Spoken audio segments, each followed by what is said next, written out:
Now, after months of war and diplomacy, the U.S. and Iran are inching closer to signing a peace deal.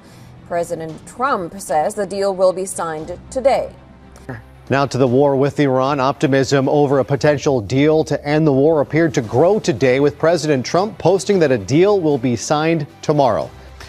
The Prime Minister of Pakistan, Shehbaz Sharif, has said the US and Iran have agreed the final text of a deal to end the conflict between them.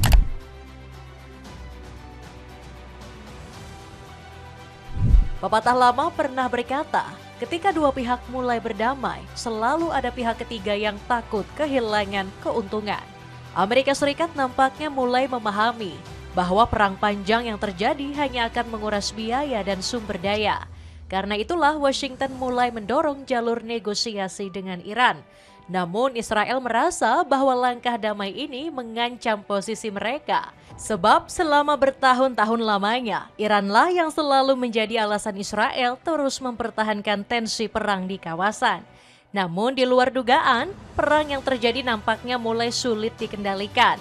Tidak hanya menyasar pangkalan AS, melainkan sekutu-sekutunya di kawasan. Amerika mulai mempertanyakan sejauh mana mereka harus terus mendukung perang Israel ini. Ibarat kata pepatah, api kecil dibiarkan menjadi teman, namun jika membesar akan membakar rumah sendiri. Inilah kondisi yang terjadi saat ini.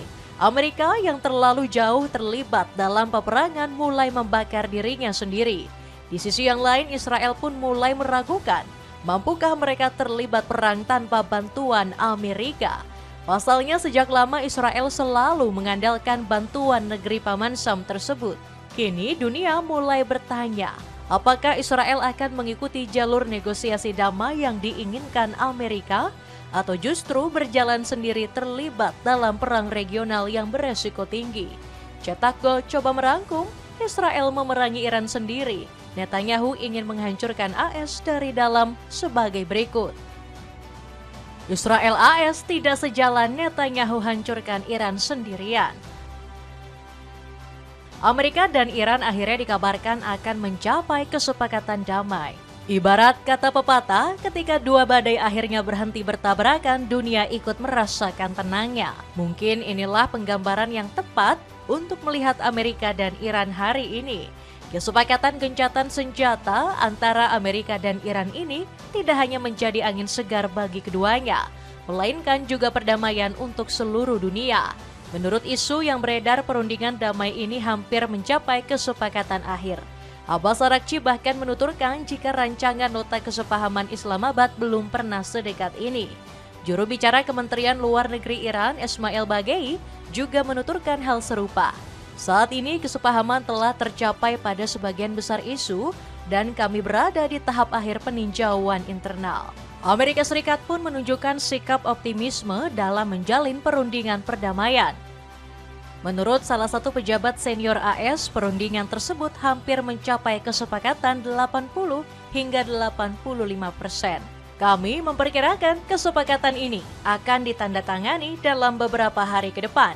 Saya tidak bisa memberikan tanggal pastinya, ujar pejabat senior AS kepada wartawan. Pejabat senior AS yang tidak mau disebutkan namanya ini menuturkan bahwa gencatan dan negosiasi damai menunjukkan respon dalam beberapa jam terakhir. Saya merasa sangat baik dengan kesepakatan ini. Saya pikir Presiden telah berada di posisi yang sangat baik, tambahnya lagi. Namun di tengah suasana positif dan baik ini, sebenarnya terselip sedikit keraguan. Analisis ini sendiri disampaikan oleh seorang guru besar hukum internasional dari Universitas Indonesia, Hikmahanto Jumawa. Ia menuturkan bahwa kemungkinan penawaran damai yang disebut Iran bisa saja ditolak Presiden AS. Nota kesepahaman antara kedua negara sama-sama belum ada yang disepakati. Tentu saja kita semua mengharapkan jika perdamaian benar-benar dapat tercapai. Pasalnya perang yang terjadi sejak Februari lalu ini telah menyisakan banyak luka dan kehilangan. Selain itu ada kemungkinan jika kedua belah pihak akan saling bermain kartunya masing-masing. Apalagi negara sekutu AS Israel sangat ingin jika nuklir Iran dilucuti. Rencana Israel ini sebenarnya tidaklah bertentangan dengan Amerika. Trump sempat mengaku bahwa nuklir Iran adalah ancaman nyata bagi kehancuran. Every one of these people are going to say you cannot let Iran have a nuclear weapon because they'd use it. You want to see turmoil? You want to see death and destruction? Let Iran have a nuclear weapon. Sementara itu, pendapat sebaliknya datang dari Iran. Negeri para mullah itu menghendaki agar nuklirnya tetap diizinkan terus dikembangkan. Israel melihat nuklir Iran ini sebagai satu ancaman nyata. Pasalnya, uranium diperkaya Iran sudah mencapai tingkatan yang mengkhawatirkan. Besar kemungkinan jika Israel akan melanjutkan peperangan melawan Iran. Pasalnya, mereka sendiri sama sekali tidak dilibatkan dalam perundingan tersebut. Hal ini seperti yang dikonfirmasi secara eksplisit oleh Arakci yang menyatakan bahwa Zionis Israel bukanlah bagian dari negosiasi tersebut. Saya harus menyatakan secara eksplisit bahwa perjanjian ini memiliki musuh dan yang paling utama di antara mereka adalah rezim Zionis Israel, ujar Arakci. Iran juga mewanti-wanti jika Israel bisa saja menggagalkan perundingan tersebut. Mengingat sebelumnya Israel diketahui sudah melakukan sabotase terhadap perundingan gencatan senjata AS dan Iran. Serangannya ke Lebanon tempo hari yang lalu membuat kedua belah pihak ini marah besar. Amerika marah karena Israel telah menggagalkan kesempatan menjajaki perdamaian. Sementara Iran juga marah karena Israel menyerang Lebanon, sekutunya di Timur Tengah. Menteri Luar Negeri Iran Abbas Araghchi mengatakan bahwa memang terdapat pihak yang menentang adanya kesepakatan Teheran dan Washington.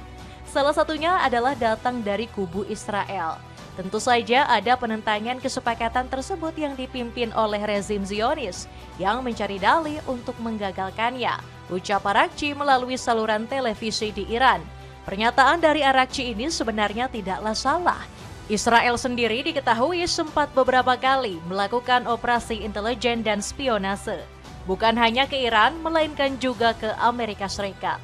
Misalnya seperti beberapa waktu yang lalu, Israel dikabarkan memata-matai Amerika terkait perundingan dengan Iran. Bahkan negara Zionis ini sempat menyusupi pemilihan umum yang terjadi di Amerika Serikat beberapa waktu yang lalu. Modus ini sendiri dilakukan oleh sebuah perusahaan asal Israel bernama Blackcore. Perusahaan ini diam-diam mencampuri urusan pemilihan umum yang ada di New York, Skotlandia hingga Prancis. Pihak Prancis menduga jika perusahaan asal Israel inilah yang melakukan fitnah terhadap paslon di pemilihan umum mereka. Modus-modus operasi digital ini juga terjadi pada negara-negara seperti Skotlandia dan Amerika Serikat. Upaya licik Israel ini menunjukkan bagaimana mereka sangat ingin Amerika kembali jatuh ke dalam kekacauan. Israel ingin terus terlibat dalam peperangan demi menancapkan hegemoninya di kawasan. Trump sendiri memang sempat menanggapi keinginan Israel untuk terus berperang. Setelah dirinya marah akibat serangan Israel ke Lebanon tempo lalu, Trump sempat mengancam jika Israel akan berperang sendiri. Ancaman ini nampaknya sedikit membuat Israel tampak ketakutan dan sempat mengurungkan penyerangan. Namun sebenarnya seberapa besar resiko yang harus ditanggung jika Israel benar-benar melakukan serangan dengan sendiri? Resiko besar yang ditanggung Israel berpotensi diserang sekutu. Pertanyaan ini dapat kita jawab setelah melihat siapa saja yang terlibat dalam kesepakatan dua negara. Kesepakatan antara Amerika dan Iran ini sebenarnya bukan hanya kesepakatan antara dua negara, melainkan antara Iran, Amerika, dan masing-masing negara sekutunya. Jika Israel memaksa melakukan serangan ke Iran lagi, maka bukan tidak mungkin sekutu-sekutu Iran akan ikut terlibat. Salah satu yang kemungkinan terlibat adalah Rusia. Memang sudah menjadi rahasia umum bahwa Rusia adalah sekutu dekat Iran. Rusia selalu membantu Iran terutama dalam hal persenjataan. Meskipun Putin secara terang-terangan mengklaim mereka sama sekali tidak memasok senjata ke Iran. Tak hanya mendukung Iran, Rusia juga selalu mendorong kesepakatan damai antar dua negara. Bahkan sebelum adanya pencapaian gencatan senjata ini, Rusia telah mendesak agar Amerika dan Iran segera kembali ke meja perundingan. Rusia melihat tingginya tingkat kekhawatiran akan dampak perang yang terjadi terhadap dunia global. Putaran terbaru peningkatan ketegangan ini syarat dengan konsekuensi negatif baru dan tambahan, baik bagi situasi di kawasan maupun bagi perekonomian internasional secara keseluruhan, ujar juru bicara Kremlin Dmitry Peskov. Hal inilah yang membuat Rusia khawatir terhadap perang yang terus berkelanjutan. Bukan tidak mungkin jika perang kembali terjadi di kawasan Timur Tengah. Rusia akan kembali memberikan bantuan kepada Iran. Negara lain yang menunjukkan aksi serupa adalah Tiongkok.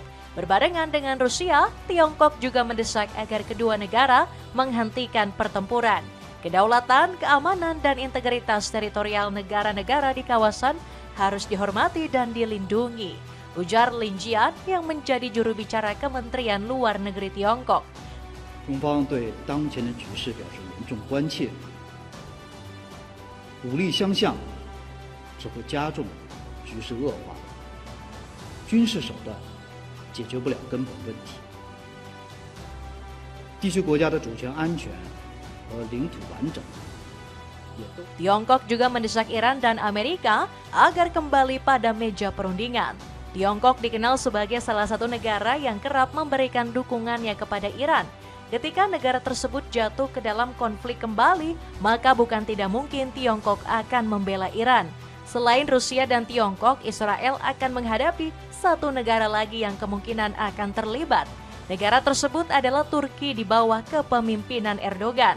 Meskipun secara gamblang Turki tidak pernah memberikan bantuan ke Iran, namun secara sembunyi-sembunyi negara itu kerap melakukannya. Apalagi baru-baru ini Israel mulai mendeklarasikan konflik dengan Turki. Negara tersebut menyebut jika Turki adalah musuh Israel dan menyebut Recep Tayyip Erdogan sebagai sosok yang berbahaya.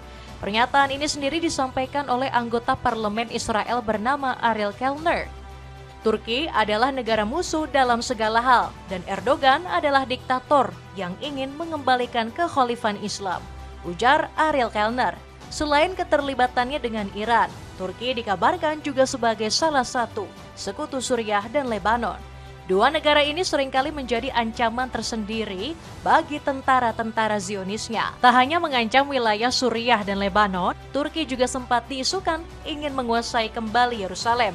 Mereka ingin mengusir Israel dari tanah suci Yerusalem tersebut, apalagi setelah tindakan dan kekejaman Israel di wilayah tersebut. Pernyataan mengenai penguasaan terhadap Yerusalem itu sendiri sempat disampaikan oleh Menteri Dalam Negeri Turki, Mustafa Sifti. Ia menyatakan keyakinan bahwa Turki suatu hari nanti akan membebaskan kota tersebut. Pernyataan yang disampaikan dalam acara pertemuan Partai Keadilan dan Pembangunan atau AKP itu dianggap sebagai pernyataan perang terbuka.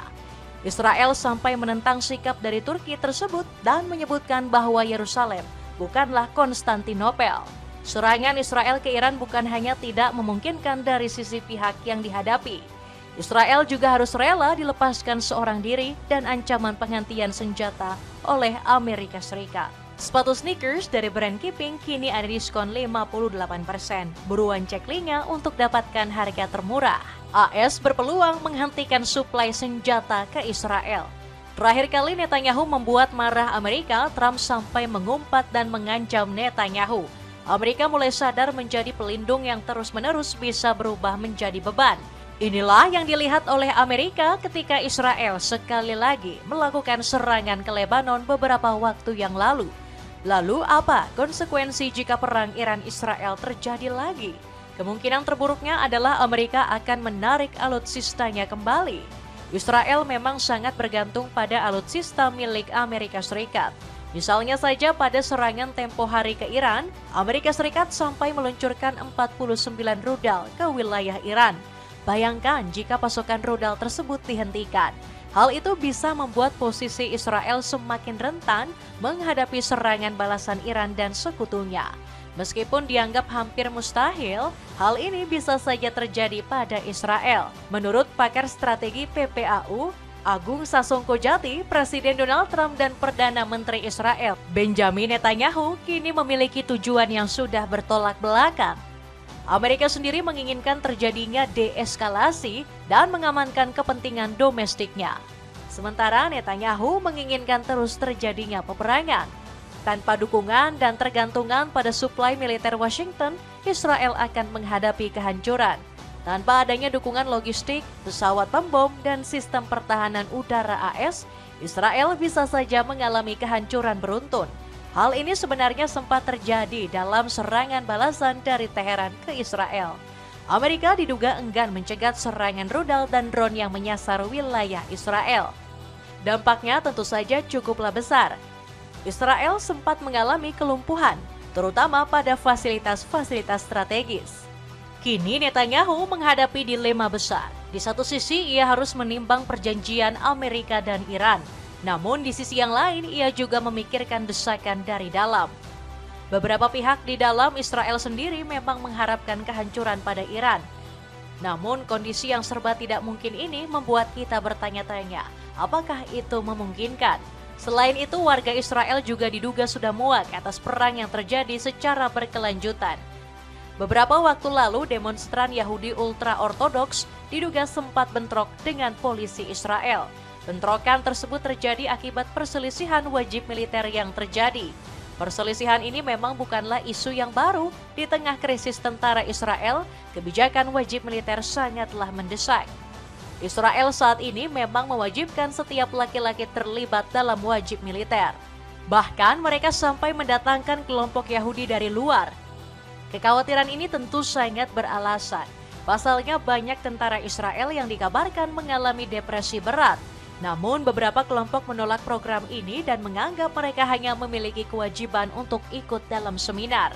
Kelompok Yahudi Ortodoks ini diketahui menggelar aksi demonstrasi di Tel Aviv.